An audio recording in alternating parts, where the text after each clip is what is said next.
Какая из них лучше? E-класс нового поколения цвета Verde Silver в AMG Line. Элегантный классический. У Avantgarde и AMG Line здесь узор из звезд.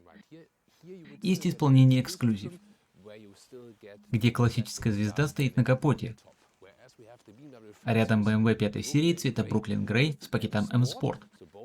Обе машины в спортивном исполнении. Фирменные ноздри здесь стали немного шире. Это обычная версия с ДВС. Вертикальные планки сохраняют довольно традиционный вид. Электрическая версия выглядит почти так же, кроме i5 M60. Там решетка заметно агрессивнее. А здесь, по-моему, все смотрится очень удачно. Пакет M-Sport добавляет черные акценты. Если посмотреть на обе машины спереди, BMW выглядит спортивней, а E-класс более классический. Какой вам пока нравится больше? В профиле разница длины 11 см. Mercedes E-класс 4,95 метра, BMW 5 серии в новом поколении вытянулся до 5,6 метра. Разница колесной базы 4 см. У BMW колесная база немного длиннее. Посмотрим, даст ли это больше места для ног. В профиле E-класс снова выглядит более традиционным округлым седаном. На обеих машинах 19-дюймовые колеса, сопоставимый выбор. И там зимние шины, сейчас в Германии зима. Оформлением спорт и цвет Brooklyn Grey выглядит здорово, правда? BMW 5 серии в целом выглядит угловатее. Сильно различается и конструкция подвески. Для BMW доступна адаптивная подвеска.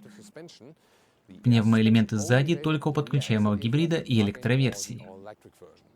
Посмотрим, сможет ли 5 серия сгладить это различие. Подруливающая задняя ось есть у обеих. Но Mercedes поворачивает задние колеса на 4,5 градуса в противофазе, а BMW лишь на 2,5. Поэтому E-класс сильнее уменьшает виртуальную колесную базу. Сзади оформление тоже разное. Mercedes E-класса выглядит игривее. Посмотрите на задние фонари со звездами Mercedes. Отличная идея. Но в нижней части полиция фальшивых выхлопов. Здесь он полностью бутафорский. BMW 5 серии ближе к немецкому Баухаусу. Угловатый дизайн и горизонтальные фонари. У M-Sport снизу черный контрастный элемент. Интересно, что базовая новая 5 серия выглядит более классической и элегантной. А M-Sport делает образ агрессивнее. Здесь чистый дизайн без фальшивого выхлопа. По поворотникам BMW явно выигрывает. Они выглядят эффектнее, а у E-класса немного старомодно. Что скажете?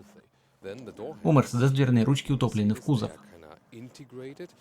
Проводите по ним, и они выдвигаются. Либо делают это при открытии и закрытии машины. Иногда они автоматически выдвигаются при приближении и красиво подсвечиваются. Но, по-моему, это излишне сложно. Да и обратная связь иногда довольно странная. На внутренней части двери сборка хорошая, но глянцевого черного пластика слишком много. И тактильной отдачи здесь нет. По сравнению с S-классом, E-класс здесь даже сделан лучше. Снизу снаружи все мягкое, внутри карман отделан войлоком. Только задняя стенка жесткая, но в целом детали продуманы.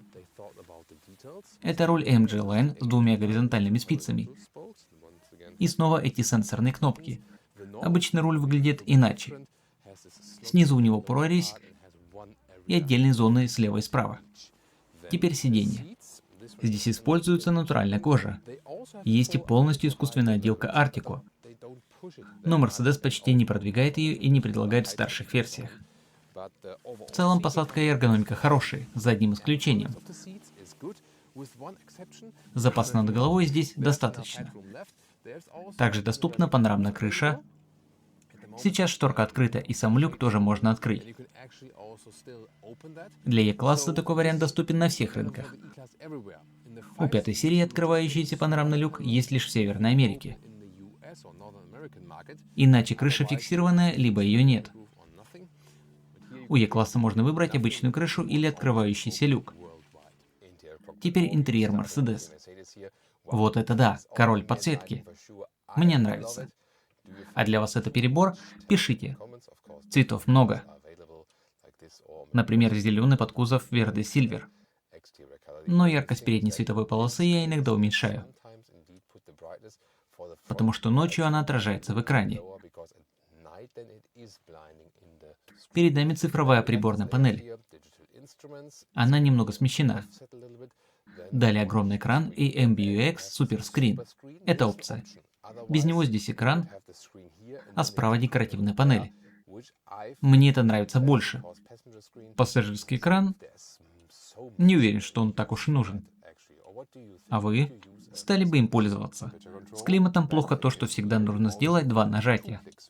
Открыть меню, затем плюс, минус или ползунок. В других системах Mercedes плюс и минус доступны сразу на постоянном месте. Но в E-классе это почему-то реализовали иначе. Хотя управлять вручную все еще можно. В мультимедиа крупные плитки, а Apple CarPlay и Android Auto работают по кабелю и без него. Для проекционного дисплея доступны разные варианты оформления. Теперь центральная консоль. Хорошо, что черный рояльный лак не обязателен. Можно выбрать такую светлую фактуру под углеволокно, слегка рельефную. Подстаканники не очень удачные. Тяжелые высокие бутылки держатся плохо. Теперь посмотрим на место для ног сзади. Высокий взрослый поместится, но пространства для машины такой длины не так уж много. Над головой ровно хватает. Проходит ладонь. Но в плечах и локтях тесновато. Задним пассажирам не идеально. В целом нормально, но при такой длине места хотелось бы больше. И центральный тоннель крупный. В BMW 5 серии для ног немного просторней. Выемка в спинке лучше помогает высоким пассажирам. Над головой мне тоже остается ладонь. По-моему, разница не такая большая. Но в 5 серии все же немного просторней. Однако по материалам внутренней отделки дверей E-класс снова выходит вперед. У 5 серии ручка сделана аэродинамично.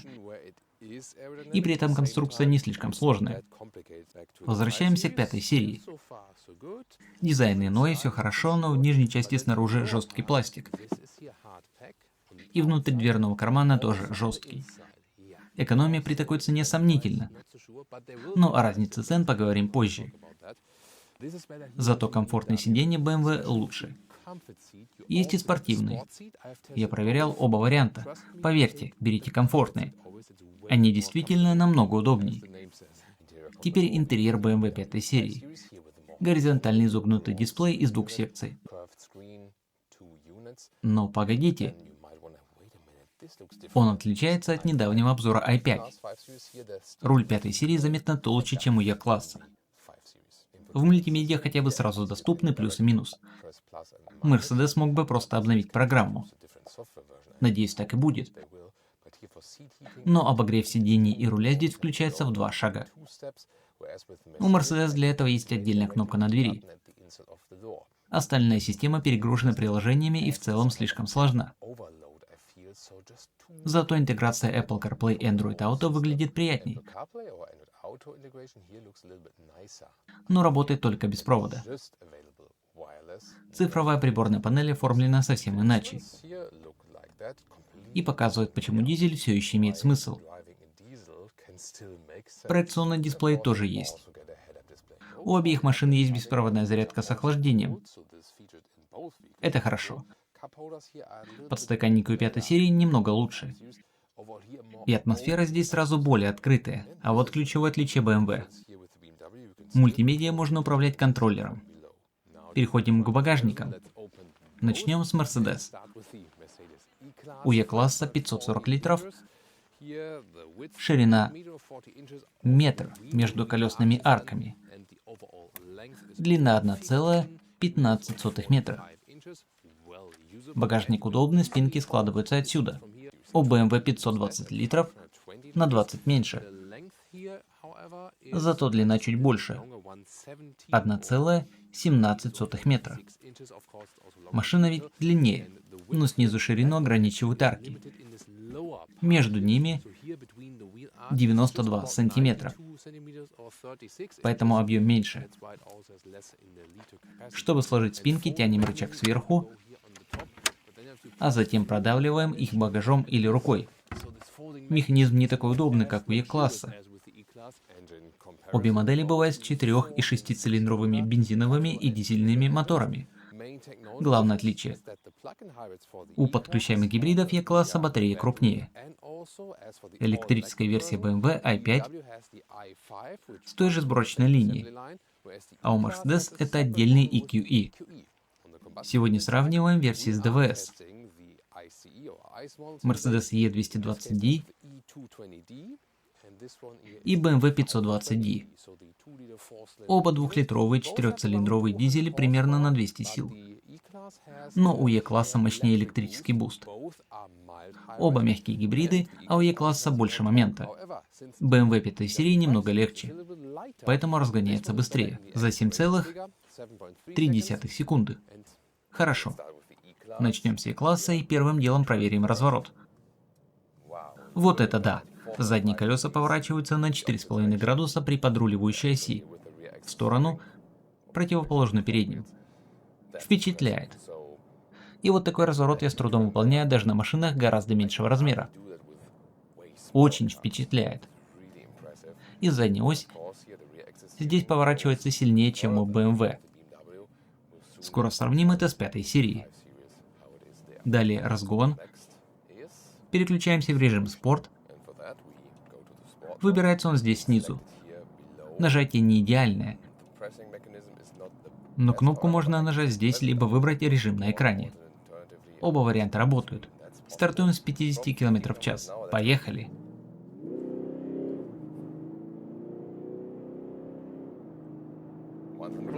Хлоп уже 190, почти 200 км в час. Но очень быстрым разгон не ощущается. Впрочем, это один из базовых моторов. А BMW на бумаге немного быстрее. Для большинства задач динамики вполне достаточно. Теперь автобан. В режиме спорт на руле больше обратной связи. Реакция быстрая. Для Mercedes необычно. Сравним прошлое и нынешнее поколение E-класса. Самая заметная разница. Теперь машина едет спортивнее, особенно по настройке руля. При перестроении его почти не нужно поворачивать. В прошлом поколении было иначе. Руль стал острее, и сама машина едет спортивнее даже с пневмоподвеской. Это еще одно отличие 5 серии от E-класса. Здесь опциональная пневмоподвеска на обеих осях. Именно она дает фирменную, очень приятную плавность E-класса. Можно вернуться в комфорт. Пневмоподвеска станет еще мягче. И хотя E-класс в новом поколении стал спортивнее, в ней все равно остается мягкая, слегка парящая плавность. Теперь ассистенты. Теперь включим здесь адаптивный круиз-контроль и активное удержание в полосе. Посмотрите, этот участок автобана слегка изгибается влево. Посмотрите, как плавно работает подруливание. Руль почти не движется, но машина точно держит пологий левый поворот. Система отлично настроена. Посмотрите, насколько тонко она работает. Ассистенты в целом действительно впечатляют. На немецком автобане мы здесь как дома. E-класс вообще создан для автобанов. Это сразу чувствуется. 100 км в час. Шумоизоляция отличная. Снаружи почти ничего не слышно. Очень впечатляет. В салоне невероятно тихо. Пассажиры остаются расслабленными. Даже после недавнего разгона. Вот это да. Едет машина великолепно. Но главный вопрос, что покажет 5 серия? Мы уже поняли, что новое поколение E-класса стало спортивнее. Раньше ведь считалось, E-класс мягкий и плавный, а пятая серия более спортивная. Это было главным различием. Но сохранилось ли оно? Сейчас выясним. Сначала важная проверка на этой развязке. Снова включаем режим спорт. Потребовалось одно нажатие, но пришлось смотреть вниз. Теперь S-образная связка. Сначала налево. Да, ехать весело. Машина отлично вытягивает из поворота за счет тяги, а режим S держит пониженную передачу. В поворотах теперь тоже действительно интересно. Очень хорошо. Задний привод, а у полноприводной версии все равно сохраняется задний акцент. Теперь ускоряемся на выходе. Какая плавная и приятная езда. Красота. Поехали. Даже не с самым мощным мотором на 120 все равно весело, тяги хватает. 140 км в час. 150. На автобане мы уже едем быстро. И даже на 160 км в час здесь очень тихо. Впереди поперечная неровность. Вот она. Почти не чувствуется, хотя подвеска в спорт. Отличная работа. А вот волна на дороге. Пневмоподвеска очень хорошо ее сглаживает. Комфорт и спорт одновременно. На обеих машинах одинаковые 19-дюймовые зимние шины. Так что сравнение корректное, и размер выбран удачный. И невольно задаешься вопросом, что здесь вообще можно улучшить по части езды? Машина доставляет удовольствие. Она достаточно спортивная, очень комфортная, тихая и прекрасно доведенная. Сиденье тоже хорошее. Но, как я уже говорил, самая нижняя часть спинки при определенной посадке может давить на поясницу. В целом нормально. Но по сиденьям BMW 5 серии возможно немного лучше E-класса. Именно по эргономике это может быть преимуществом. Но все остальное... Вот это да. BMW 5 серии становится трудно конкурировать. Mercedes E-класса теперь тоже спортивнее, но сохраняет фирменный характер езды. Впечатляет. Эта машина действительно меня покорила. Сможет ли 5 серия ей что-то противопоставить? Теперь пересаживаемся в BMW 5 серии. Проверим разворот. Получилось, но едва. Здесь сразу чувствуется более длинная база. На 4 сантиметра. И то, что задние колеса поворачиваются только на 2,5 градуса в противофазе с передними, а не на 4,5. Но разворот все же удался. Маневренности хватает. Однако E-класс здесь лучше. Да, как уже сказано, колесная база здесь немного длиннее, а общая длина больше на 11 сантиметров. Поэтому 5 серия в целом ощущается немного крупнее. Возможно, на это влияет архитектура капота, его длина и форма. Визуальный класс по ощущениям кажется легче и изящнее. Хотя по паспортной массе легче именно BMW 5 серии. Как я говорил, примерно на 140 килограммов. Посмотрим, почувствуем ли эту разницу за рулем. Сейчас хочу показать прямое сравнение. Я уже включил спорт, но у BMW есть особенность. Для максимально спортивных переключений нужно еще потянуть селектор вниз. На приборке появится S, и коробка перейдет в самый спортивный алгоритм. Повторим разгон. Думаю, разница составит примерно секунду. Стартуем с 50 км в час. Поехали. Вот так. Да, разница здесь действительно интересная. Но такая схема переключения, по-моему, бессмысленна. И в салоне здесь очень тихо. Сегодня в обоих заездах снаружи сильный ветер, а мы почти совсем его не слышим. Это тоже отличный автомобиль для немецкого автобана. Теперь перестроимся в соседнюю полосу. Да, все выполнено очень хорошо. И рулем почти не приходится работать. И тормоза настроены хорошо. Машина тоже ощущается безупречно. Полной пневмоподвески на обеих осях здесь не предлагают. У электрической и подключаемой гибридной версии из-за иной массы и необходимости выравнивания кузова есть задняя пневмоподвеска, но не полная. А у этой версии пневмоподвески нет вообще. Зато установлена опциональная адаптивная подвеска BMW. И эта подвеска настроена здесь очень-очень хорошо. В спорт она подстраивается и становится чуть жестче, а в обычном режиме Personal снова становится мягче. Она настолько хороша, что отсутствие пневмоподвески почти не замечаешь. Но характер движения у E-класса и BMW 5 серии все же отличается. В E-классе сохраняется это типичное, как я бы его назвал, покачивание носом автомобиля. Мне кажется, оно было у E-класса еще со времен W123. Совершенно особое узнаваемое ощущение. Когда смотришь на капот, машина приятно покачивается. Действительно в хорошем смысле. Вокруг продольной оси. А BMW здесь ощущается чуть более спортивным, собранным и сбалансированным. Руль в обеих машинах очень прямой и быстрый. Но я должен признать, возможно, именно в Mercedes на руле я чувствую даже немного больше обратной связи. Обе машины безусловно реагируют очень быстро. Но Mercedes при этом, как мне кажется, дает более естественное и понятное ощущение. Очень интересный и неожиданный вывод, правда? Проверим адаптивный круиз-контроль и активное подруливание. Все ассистенты уже включены и готовы. Подключение к управлению здесь тоже очень плавное. Есть и специальный ассистент движения по трассе.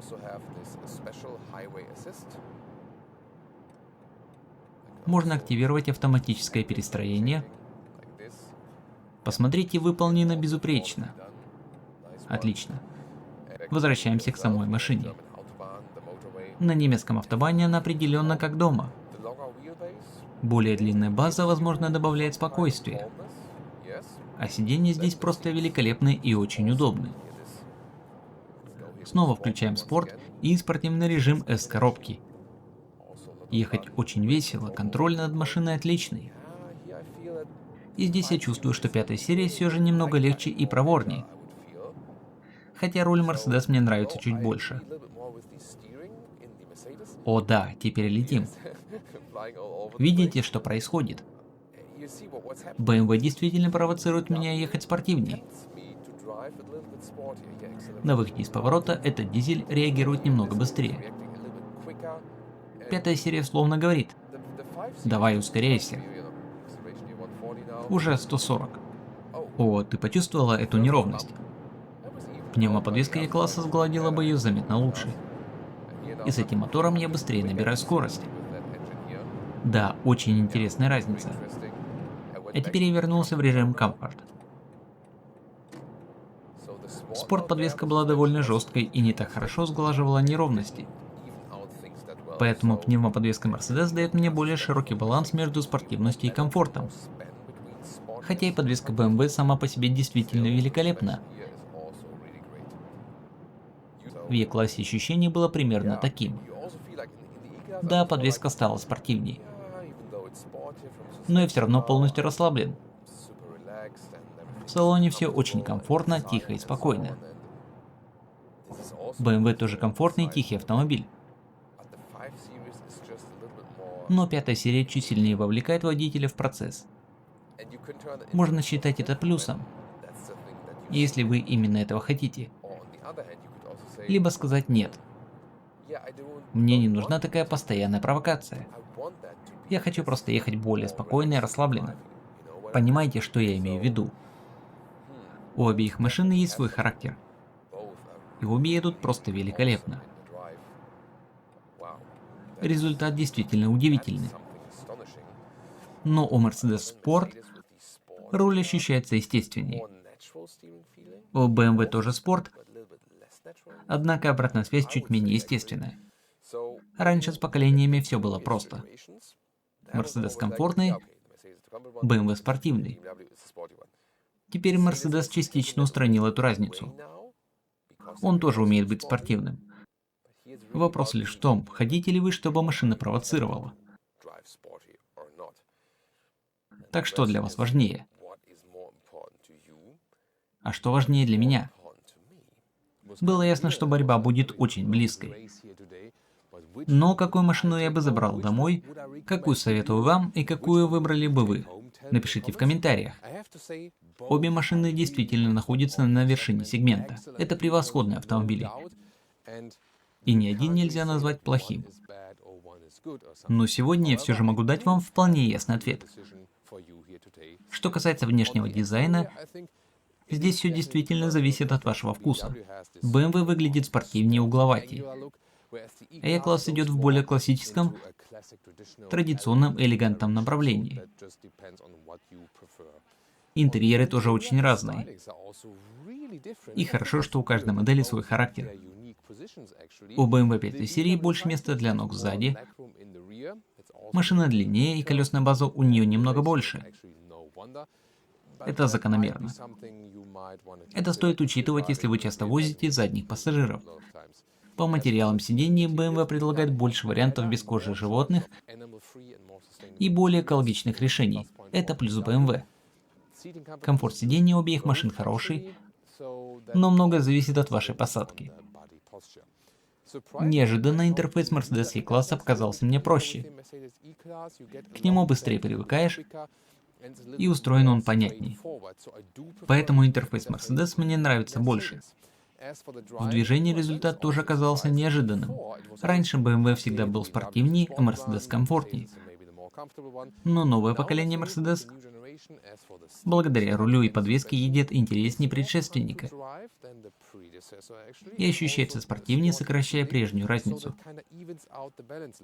И все же BMW 5 серии сильнее вовлекает водителя.